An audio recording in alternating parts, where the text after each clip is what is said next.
मेरे भाइयों, आज की इस क्लास में मैं आप लोगों के साथ स्टार्ट कर रहा हूँ हमारी क्लास 9th का क्वाड्रिलेटरल चैप्टर। ठीक है ना।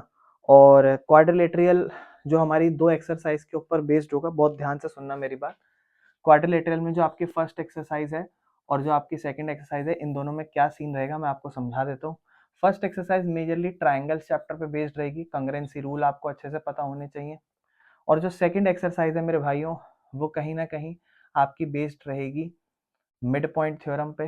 ठीक है ना, तो उस पर अच्छे से फोकस करना। अगर मैं आपको कंग्रेंसी के अलावा समझूं तो एक्चुअल में आप क्वाड्रिलेटरल के ऊपर बात कर रहे हो। ठीक है ना, आप एक्चुअल में बात कर रहे हो क्वाड्रिलेटरल्स के ऊपर बात।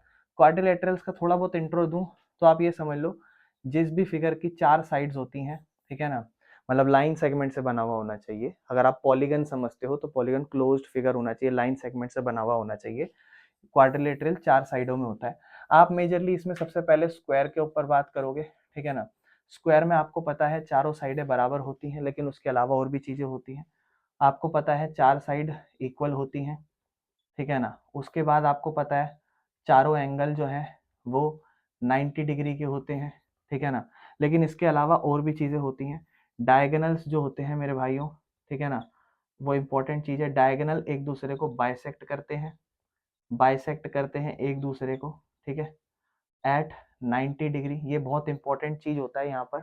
मैं आपको डिफरेंस के वे में समझा देता हूँ। 90 डिग्री पे ऐसे बाइसेक्ट करेंगे और डायगोनल्स इक्वल भी होते हैं, और डायगोनल्स एक दूसरे को बराबर भी बांटते हैं। मतलब स्क्वायर मिक्स हर चीज है, समझ रहे हो। डायगोनल्स एक दूसरे के बराबर भी हैं, ठीक है ना, और डायगोनल एक दूसरे को, आप लिख लेना, ठीक है, इसको प्रॉपर्टी को अच्छे से लिख लेना कि स्क्वायर के अंदर चार साइड बराबर, पहला पॉइंट लिख लेना चाहो तो पॉज करके।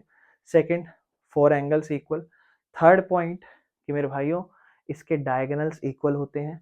और उसका अगला पॉइंट कि डायगोनल्स बाइसेक्ट भी करते हैं एक दूसरे को 90 डिग्री पे। ठीक है ना। और सेम यही चीज रोम्बस में भी होती है मेरे भाइयों। इसके भी जो डायगोनल्स होते हैं ना, वो एक दूसरे को 90 डिग्री पे बाइसेक्ट करते हैं। ठीक है ना, लेकिन इसमें यह है कि चारों एंगल 90 डिग्री नहीं होते। ठीक है, इसकी साइडें सारी बराबर होती हैं। स्क्वायर और रोम्बस थोड़ा आपस में रिलेट करते हैं। और पैरेललोग्राम और रेक्टेंगल में अगर मैं बात करूं तो इसके जो डायगोनल्स होते हैं ना, जब वो एक दूसरे को बाइसेक्ट करते हैं तो वो 90 डिग्री पे नहीं करते हैं। सेम गोज फॉर रेक्टेंगल, इसके भी जो डायगोनल्स होते हैं वो एक दूसरे को 90 डिग्री पे बाइसेक्ट नहीं करते हैं। ये एक बहुत बड़ा कंक्लूजन रहेगा जब हम क्वेश्चन करेंगे। हालांकि इन दोनों में सिमिलैरिटी ये है कि इसके अपोजिट साइडें बराबर होती हैं, पैरेलल भी होती हैं, बराबर भी होती हैं।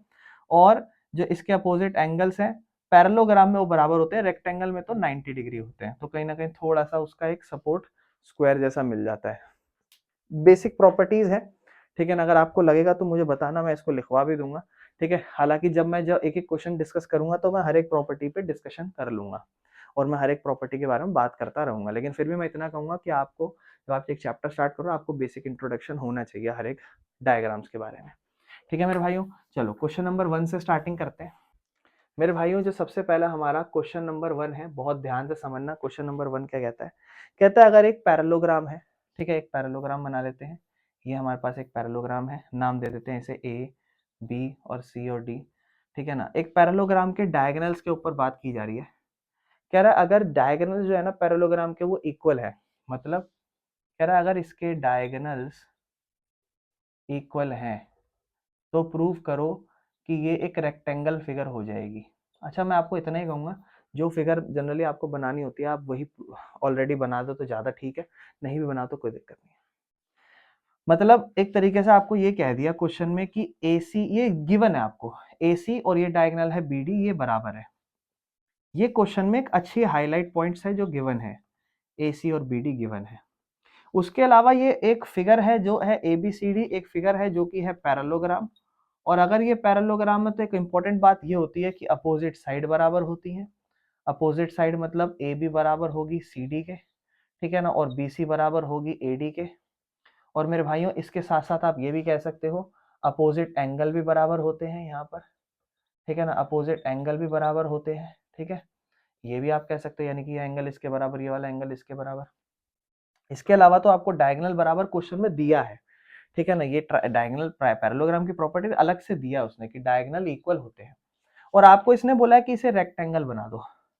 रेक्टेंगल और पैरेललोग्राम में बस एक ही फर्क है, वो फर्क आपको जानना चाहिए कि रेक्टेंगल में सारे एंगल 90 डिग्री के होते हैं, बस पैरेललोग्राम में यही एक प्रॉब्लम है, नहीं होते। तो आप इसको बस 90 डिग्री बना दो, कहीं ना कहीं आपका काम खत्म हो जाएगा। यानी कि आप ये जो एंगल ए है, बी है, सी है, डी है, इसे 90 डिग्री बना दो, मजा आ जाएगा। तो मैं इसको कैसे बनाऊं भैया 90 डिग्री, वो मेरा मेन काम है इस क्वेश्चन के अंदर, ठीक है ना। ये सारी बातें 2 मिनट हटा देते हैं, ठीक है, करने की थोड़ी जगह बना लेते हैं यहाँ पे। तो मेरे भाइयों बहुत ध्यान से सुनना, मैं एक काम करता हूँ, सबसे पहले एक ये वाला ट्राइंगल उठा रहा हूँ। अब ये कंग्रेंसी पे चलेगा तो ध्यान रखना, ये एक ट्राइंगल उठा लेता हूँ, ये वाला। इसको मैं थोड़ा अगर बनाऊं यहाँ पे तो कुछ इस तरीके से नजर आ रहा है, इसका नाम है ए, बी और डी, ठीक है। उसके बाद मैं एक ये ट्राइंगल उठा देता हूँ, ये ट्राइंगल। तो आप कहोगे भैया ये वाला ट्राइंगल है इस तरीके से, ए, बी और सी, इस तरीके से। और मैं कहता हूँ इन दोनों को कंग्रेंस प्रूव करने की कोशिश करते हैं। आप मुझे बताओ क्या ए डी बी सी के बराबर है? क्या ए डी बी सी के बराबर है? आप कहोगे बिल्कुल, पैरेललोग्राम के अपोजिट साइड बराबर होती है। हाँ, मैं कह रहा हूँ क्या ए बी बराबर है ए बी के? आप कहोगे बिल्कुल, ए बी के बराबर होती है। काम आसान है। फिर आप मुझे बताओ क्या बी डी ए सी के बराबर होता है? आप कहोगे हाँ, क्वेश्चन में गिवन है। तो बस ये ट्राइंगल तो कंग्रेंट प्रूव हो गया साइड साइड साइड क्राइटेरिया से। तो मैं लिख रहा हूं कि in triangle A B D and triangle A B C, सबसे पहले मैं ये वाली साइड जो अपोजिट है ए डी बी सी को बराबर ला रहा हूँ। ए डी बराबर है बी सी के, क्यों? पैरेललोग्राम है ना, पैरेललोग्राम में अपोजिट साइड बराबर होती है। फिर मैं दूसरी साइड ला रहा हूँ, ए बी और ए बी दोनों में कॉमन है, ठीक है ना, ए बी और ए बी दोनों में कॉमन है। और फिर मेरे भाइयों तीसरी साइड आ जाती है ये वाली और ये वाली, बी डी और ए सी। तो फिर तीसरी साइड आ जाती है बी डी और ये ए सी। ये दोनों एक दूसरे के क्यों बराबर है?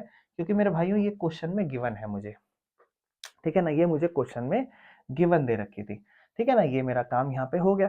तो मैं लिखूंगा by side side side congruency rule triangle A B D मेरा कंग्रेंट प्रूव हो गया ट्राइंगल ए बी सी के।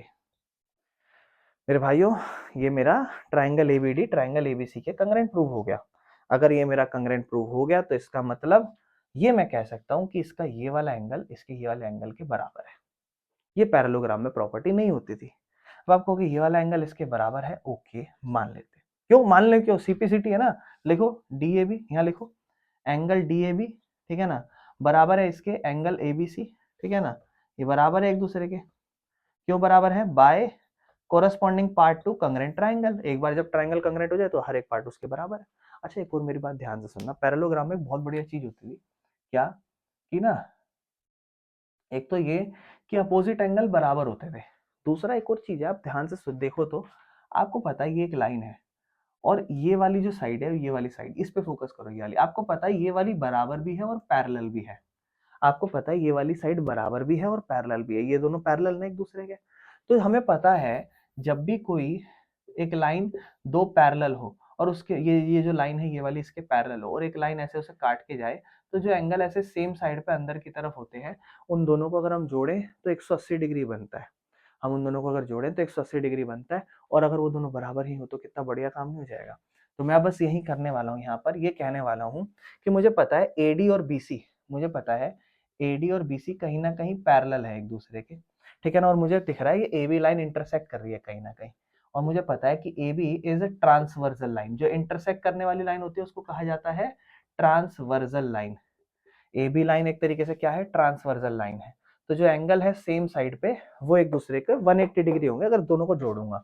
और यही दोनों तो वो एंगल है, तो मैं लिख दूंगा कि angle D A B plus angle A B C, इन दोनों को जोड़ूंगा तो 180 डिग्री होता है, ठीक है ना। तो क्यों?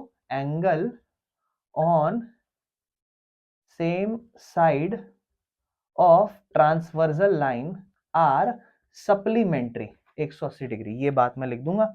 और मुझे पता है दोनों एक दूसरे के बराबर है, डीएबी और एबीसी बराबर है।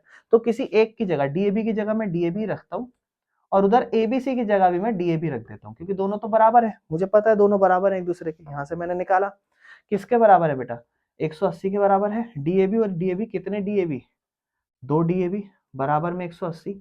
और मेरे भाइयों डीएबी का वैल्यू हो जाएगा 180 डिवाइड बाय 2, यानी कि डीएबी का वैल्यू आ जाएगा मेरे भाइयों 90 डिग्री। और डीएबी डी ए बी मेरा 90 आ चुका है, तो इसका मतलब बाकी सब 90 आ जाएंगे, क्योंकि ये इसके अपोजिट में बराबर होता है, ये भी 90 और ये भी 90 है, सारे ही 90 आ जाएंगे। तो यहां से मैं निकाल लूंगा। इसके बाद मैं यहाँ पर कहूंगा so all angles are 90 degree. So A B C D is a rectangle, क्योंकि अपोजिट साइड तो बराबर थी। और यहाँ मेरा क्वेश्चन नंबर 1 खत्म हो गया। मुझे उम्मीद है आपको क्वेश्चन नंबर 1 समझ में आएगा मेरे भाइयों। बहुत ही अच्छे से कर लो इसको, फिर चलते हैं इसके आगे, ठीक है।